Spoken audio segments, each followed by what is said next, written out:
Call of Duty fans, welcome back. It's so good to be back home. Let me tell you, all my travel issues coming back from Anaheim were wild.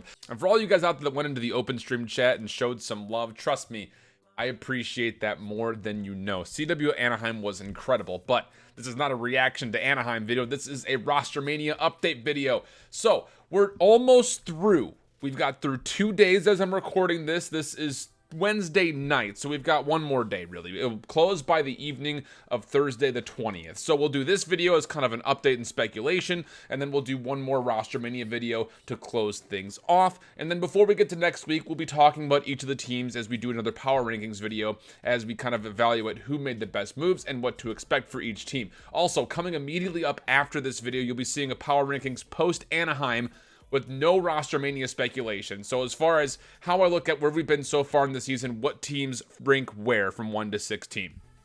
Let's get into this though, because this is really what we need to be talking about, which is Rostermania. Now, if this is the first time you've watched a Rostermania video from me, you'll notice that I like to stay away from speculation and rumors as much as possible. However, with this Rostermania period, it's very difficult to do that. So we're just going to go ahead and take a look at every single team by splitting them up into 4 different categories. One being the no changes or hints at changes yet. We've got our changes that have been made, and we've got making moves, and then the only God knows what's really going on with these teams. So let's go ahead and take a look at our no changes squad so far. And again, these are teams that have not been making any definitive moves yet, but are still pending that they very well could. That list includes Optic, 100 Thieves, E United, Gen G, Reciprocity, and FaZe Clan. All of those so far, nothing really being hinted at, with really the exception of Reciprocity, where there is one rumor kind of floating around, but it's nothing more than just an instant rumor, no real weight being given to it besides just the fact that it might happen, and maybe. It's still, even at that, a very big maybe. In our changes made category so far, this is the team that's gone ahead and they've been the first one to solidify their roster. We anticipate no further moves because it's been officially announced what the roster will be for the rest of the year, and that's Luminosity.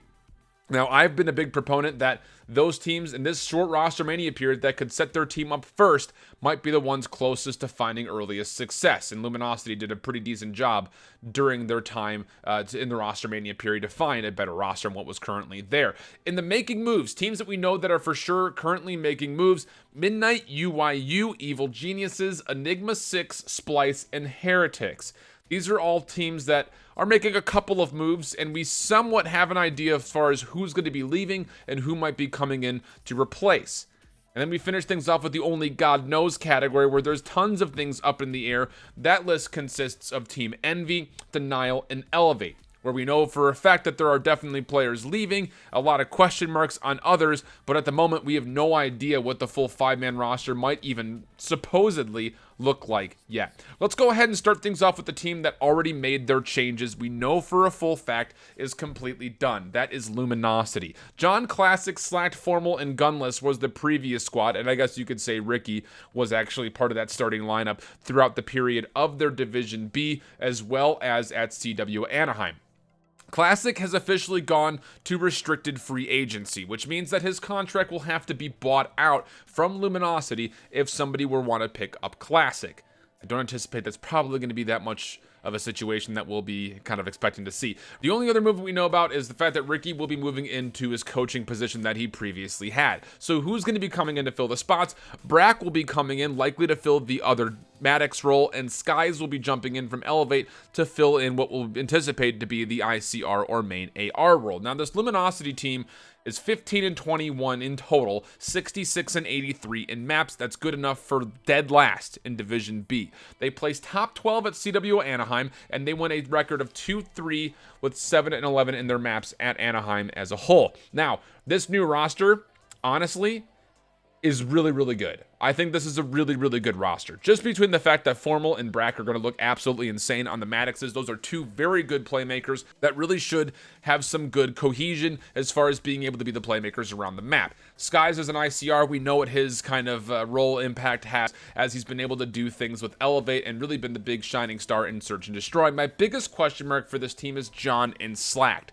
This is an upfront SOG flex combo that we've already seen be utilized throughout the entire year, and to be honest, it hasn't been all that impressive. So for Luminosity, my first impressions, Big moves, being able to be the team to lock in both Brack and Skies out of the teams that I would say are in the lower half of the CWL. Brack and Skies are by far two potential MVP candidates moving forward. Going over into a little bit more of what else we're going to kind of speculate as far as moves that we think are just about 100%, but again, it's not confirmed yet. But these are the next two teams that I anticipate being confirmed in the next couple of hours. Midnight Esports, previously Llama God, Saints, Parasite, Lacefield, and Blast. We're getting word that it's nearly 100% for sure that it's going to be Blast and Saints leaving, and in place, Zap and Royalty will be coming in. So this is a flat-out trade between UYU and Midnight. This is the biggest, like, eyebrow raise, okay, but why move that I've ever seen. Zap and Royalty have been doing okay. Flex player in Zap, Sog player in Royalty, just okay. Blast and Saints, Flex player in Blast, Sog player in Saints, just okay. Neither of these teams making this direct swap, I think, got any better. That's just what it's going to come down to. We'll look at Midnight first. They're sitting at 12 and 19, 52 and 69 in the maps. That is good enough for 5th place in Division A. And honestly, they are still very much so in the running of Division A, as they're even, a 9-9 even record with Reciprocity. So if there was a team to make a move and jump into the top 4 going in before Miami, you would have thought it would be Midnight. Not with this roster swap up whatsoever. We'll take a look at UYU's perspective. They're 7th place in Division A. There's also more speculation that this team has already dropped Parzelian to restricted free agent, which we actually know, I believe, is 100% for certain. And then beyond that, there's potential that Mayhem might be going to NYGma 6. Now, that is a very loose rumor. We've only been hearing about that in one mention from CWL Intel. So I would not necessarily look at that and say, this is going to happen. That is a very big speculation. UYU, though, with Blast, Saints, and Methods being the 3, I don't really understand this play at all. How do you get rid of Parzelian, who's definitely your best player overall? Maybe you're just looking for some cash before the end of the year, because this is a team that's in 7th place in Division A, and honestly, they would have to completely win out, likely, their cross-divisional play, while hoping that Reciprocity, Midnight, and Evil Geniuses lose a lot of their games to even be a consideration for top 4. Let's be honest, it's not going to happen. UYU's not going to finish top 4. They finished top 16 at CWL Anaheim, 0 wins, 6 map wins. Not good. I don't get this. Flat out, I do not get this at all. Let's skip forward, though, to another team. This is, again, actually one of the squads that we thought might not be making moves, but there is one just marginal mention here, as there have been some rumors for Reciprocity that Shawnee might be coming out and going into the free agency, while Alex might be coming in from Denial. Now, this Reciprocity team, it's interesting to talk about because they finished top 12 at CWL Anaheim. They're 3-2 there with an 11-7 map record. Not bad. And again, like I mentioned, they're currently in 4th place in Division A. So, bringing in Alex for Shawnee, does this really make too much sense? Again, this kind of feels like a sell or a potential trade. Again, this is all speculation. We have no real confirmation as far as if this conversation is happening at all. All we know is that this is a possible speculation for roster moves at Reciprocity. Again, it just kind of feels like, so what? It's just another move that just happens, and Reciprocity doesn't really, I don't think, gets any better because of it. Alex, sure, he played okay at CWL Anaheim, but I don't think he played any better than Shawnee did, or has, in the past couple of weeks since we've seen Alex and his bump up from the free agency market where he was playing in the open division, or I guess the amateur scene. So for Reciprocity, I don't really understand this move, but again, this is a team that you need to find a way to lock in a top 4 in Division A if you want to find your way into Miami safely. Going to another move that we know is happening, but we're not 100% sure who will be filling in with, again, top 4 considerations. This time in Division B, it's going to be Heretics, as Sukri has officially been dropped to restricted free agency. And again, I don't really understand it. Now, the Twitter from Heretics have posted saying that Sukri was a fine player, but there have been some inner turmoil with the team for quite some time, and it was Sukri that was determined to be let go. Now, remember, Sukri and Methods actually swapped roles at the beginning of the Division B, where Sukri was playing as an SMG SOG and was going to be Methods locking in an AR. That seemed to be the move that Heretics wanted to make, is to get Methods from the SMG role to the main AR role. And based on the tweets that we've seen, that's also what we're anticipating that's going to happen with these moves from Heretics. So who could potentially come in? A lot of speculation that it might be Giants Yako. Again, the Vodafone Giants played very, very well during their time in the open bracket. And really, honestly, Yako was one of my upstarting performers that I got to see live in action. He was an absolute playmaker. And some of the times it just felt like he went off on his own a little bit too much, maybe a little bit unreined in yet. But as an SMG player, playing up in front with the potential of medals, I think Yako would be a good fit. And that seems to be where a lot of people are hinting that it very well could be Yako. Not a confirmed move yet, but it seems a little bit more likely out of all the options out there in Spain, which there aren't very many, especially in the SMG role. Yako seems like the best fit. This is, again, a squad finishing in the 3rd place spot right now, at least, in Division B. They were top 8 at CWL Anaheim. This is a squad that's finished in the top 8 every single major open that we've seen so far, going as high as a top 6. So, for Heretics, you're trying to become a championship contender. Honestly, I don't know what the turmoil is, but my whole thought process is if Heretics were practicing in the United States the entire time and not going back and forth from Spain on the weeks that they play, this very well could have been a very top 4 contending team, if not better. We've seen a lot of great things from the Heretics. Hopefully this does not set them back too much, but my hopes are not super high. Going a little bit further forward, as we'll take a look at our next couple of teams, these are pure speculations with not a lot of weight behind them, but we know that there will be moves happening, starting with Evil Geniuses. Phantoms is rumored to potentially be getting out, and for Evil Geniuses, there are a couple of looks, but most notably as far as what we've been taken away is that Accuracy might be the player coming in. Now, of course, the last time we saw Accuracy, it was when he was playing with Splyce at London. Now again, with all these things changing, who knows what might actually happen here, but with a player who has very recent Pro League experience and trying to fill in for the same role that Phantoms is playing in, this obviously would make a little bit of sense. It just comes down to who's the most synergistic option, as you're also looking at potentially Assault from the free agency or open bracket as he was playing with the comeback season squad. So some options on the table as far as other ARs that might be able to fill in for Evil Geniuses. Accuracy would make the most sense as far as potential open ARs. You also got to keep in mind that Chino is out there, but it comes down to, I think, synergistic things, and Accuracy definitely makes the most sense for this team that's currently sitting in 6th place in Division A, only top 16 at Anaheim. They were only able to win a single game there, which is not really the expectations that a lot of people had for this Evil Geniuses team that really improved a lot during their divisional split a couple of weeks prior. So for this squad sitting at 8-22, 46-72 in maps, they're going to have to make something big happen because, again, they're 6-12 currently in Division A, which puts them pretty considerably behind the 9-9 draw that both Reciprocity and Midnight have. So for Evil Geniuses, you got to make a move, and you got to make it fast. Another big speculation is going along with what's going on with Splyce. Now, we know that Nolson will likely be leaving and be putting to a free agent, if not staying on the substitute role. But Splyce, you knew, and after the whole thing with Accuracy, that they were looking to make a big move, not just bring in their sub. Nolson played very well, but again, we anticipate him going to free agency. The rumor mill out there is that Envy might be giving Huke over to Splyce on loan. Now, we've been hearing a lot, and a lot of eyes have been on this, so the speculation is deep, but it's looking a little bit more likely, depending on contract situations, that Splyce could be getting Huke on loan from Team Envy, which would be absolutely insane if you take a look at this roster. That would include Aqua, Huke, Looney, Jerd, and Temp.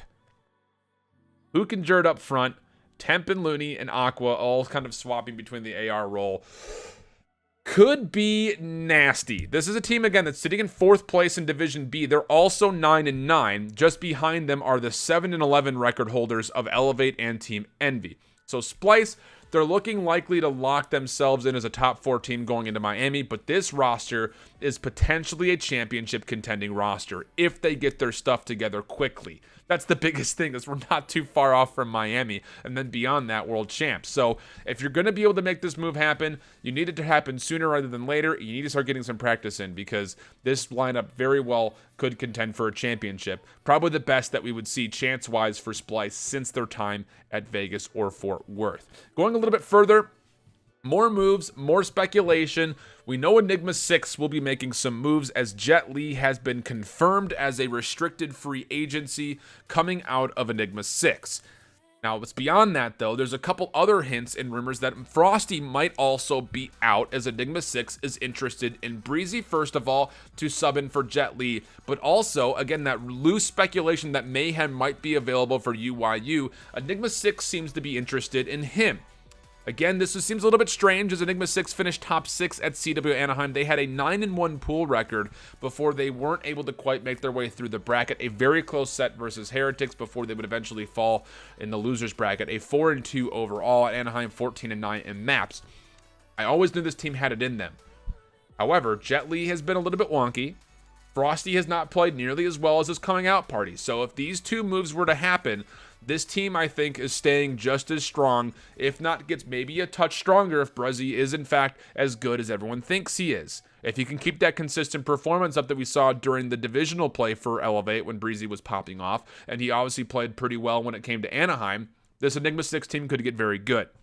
But again, the only thing that we know for sure is that Jet Li will be gone onto a restricted free agency, and the most likely move will be Breezy. That just comes down to, will Frosty actually be also lifted to the free agency market, and will Mayhem actually be up from UYU's perspective? Again, those are only what I've color coded as orange. Those are only orange rumors right now. We don't even have any slight idea if that's actually true at all. Going a little bit further, we already talked about Huke, so he's going to be coming from Team Envy, and this is where we get to our God Only Knows teams, because we know that Pharaoh's gone, we know that Huke wants off, and we have no real kind of insinuation as far as who might be coming in, with maybe the exception of Gunless. And again, Gunless is on very hard restricted free agency from Luminosity, and LG, I don't think, want to budge on the fact that they want to sell off Gunless for big money because of his obvious weight that he holds in the current Call of Duty.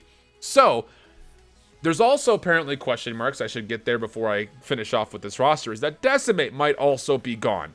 Again, those are very, very touchy speculation things. So right now, the only thing we know for sure is that Aches and Silly are staying. And I don't know if anyone really wants to play with Aches, but we don't have that many instances of players that could be coming in, with the exception of Gunless. Again, this is a squad in Division B that's sitting in 6th place after they have not won a single map in what feels like forever. The last time they won a map was against Elevate. It was a loss, 2-3. They haven't won a Search and Destroy since London. Going on. Elevate is up next on our only God knows situation, because mostly of who's the potential of coming in. We know that Skies is going to LG. We have a feeling that it's pretty much confirmed that Breezy will be also leaving and likely heading to NYGma 6, but there's been a couple of question marks as far as who would fill those voids. Up front, you need to find a replacement for Breezy, and so far the offers seem to be potentially between Spacely and Proto. Again, both those players coming from the Scuff comeback season squad, and these are just speculations and rumors. The only other thing we've been hinted at is to replace Skies, Phantoms, who again, we don't know is for certain open, but we thinking that it might be Phantoms that is coming in place of Skies. This is a squad that again is sitting right on the cusp. They're sitting at a very solid 7-11, but they want to hit that top 4. If you're thinking about the potential of Profizi, Whalers, Emrui's, Phantoms, and then the combination of either a Spacely or a Proto, that could be a team that might be able to make some waves in the cross division. But is this a team that could majorly contend? I don't know if I can honestly give you the yes. They absolutely could.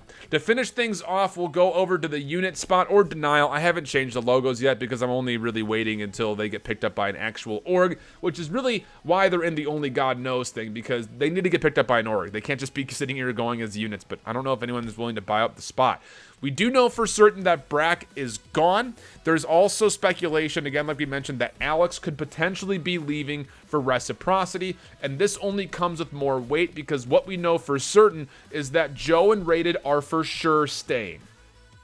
Rated made that very clear in a tweet earlier today. And potentially coming in would be a more EU-friendly squad, which would be Cammy and Weeman from Team War, who had a very disappointing, I would say, open bracket run where they weren't quite able to get to where they wanted to be. And then the potential of getting Nolson again, who is likely going to be a free agent from when Splyce drops them, which means that Bance would also be added in here as a potential free agent or substitute.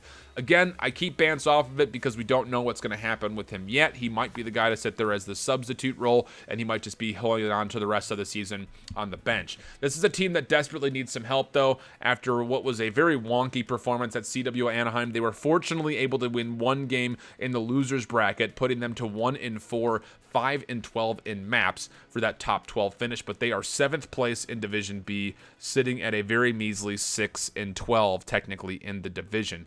Not at all what you want to see. So that's kind of a breakdown as far as what we're anticipating to look at going into what is our final day. Again, I'll be hitting another video up as far as full-on confirmation, as far as what's going to be happening and what the rosters will look like at the end of the Rostermania period, which again is slated for Thursday. Before that, though, we'll be having the power rankings video as far as wrapping up CWL Anaheim with none of these speculation or moves in place as far as how we've rated our teams. And then we'll do another one to evaluate the Rostermania period and what to expect for the final 2 weeks of the regular season. Again, thanks so much for the support out there, guys. It's been a pleasure being out here and hanging out with you guys, not only at the event at Anaheim, but also, of course, remotely online. And for all of you guys that did show support on the open stream, I do thank you very, very much. No, not really sure if I'm going to be at Miami yet. It's really up to MLG. Obviously, we're crossing our fingers that we did enough to give them some consideration to bring me back, but I don't know as far as yet. So thanks again for all the support, guys. We'll catch you guys for the power rankings video. Until next time, hope you keep pulling it down. Later, bye-bye.